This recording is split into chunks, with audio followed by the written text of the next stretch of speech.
হা হা হা হা হা, আমরা কিন্তু ভেলা বানাবো। এই কলা গাছগুলো দিয়ে আমরা একটা ভেলা বানাবো। মূলত আইডিয়াটা ছোট ভাইয়ের মাথা থেকেই আসছে। অনেক দিন ভেলা বানাই না আসলে, অনেক দিন বলতে সেই ৪৯ বছর আগে আসলে ভেলা বানাইছি ছোট থাকতে। এখন কিন্তু ভুলেই গেছি যে কলার ভেলা বানানো যায়। আজকে এই জায়গাটা মূলত পরিষ্কার করছি, কলা গাছগুলো কাটছি, দেন ছোট ভাইয়ের মাথায় আইডিয়া আসছে যে এটা দিয়ে আমরা একটা ভেলা বানাইতে পারি। এবং পাশে যেহেতু আমাদের পুকুর আছে, এই পুকুরে কিন্তু ভেলা আমরা চড়তে পারি। তো সেই আইডিয়া থেকে কলার ভেলা বানানো শুরু করে দিছি। খুবই এক্সাইটেড, খুবই দারুণ একটা রাইড। আমাদের ছোটোবেলায় কিন্তু রোলার কোস্টার এই টাইপের রাইড কিন্তু আমাদের ছিল না। এই কলার ভেলাই কিন্তু আমাদের রোলার কোস্টার।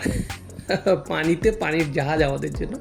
খুবই এক্সাইটেড এবং খুবই ভালো লাগতেছে যে কলার ভেলা বানাবো।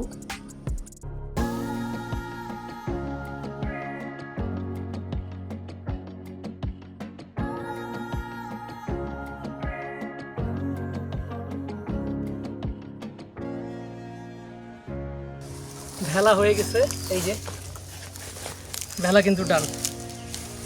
আমরা এই পুকুরে ভেলা নামাই দেব।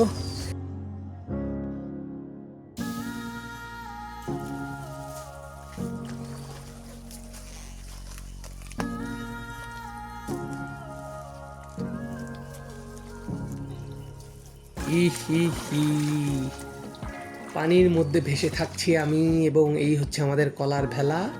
যদিও আমার ওজনটা একটু বেশি হওয়ার কারণে আমি সেভাবে উপরে উঠে ওভাবে বসে থাকতে পারতেছি না। তো যা হয়েছে এই না, কারণ কতদিন বানাই না। আর আমার জন্য আসলে কলার ভেলা না, ছোট মানুষের জন্য। তো হয়ে যাই কিছুক্ষণের জন্য ছোট মানুষ।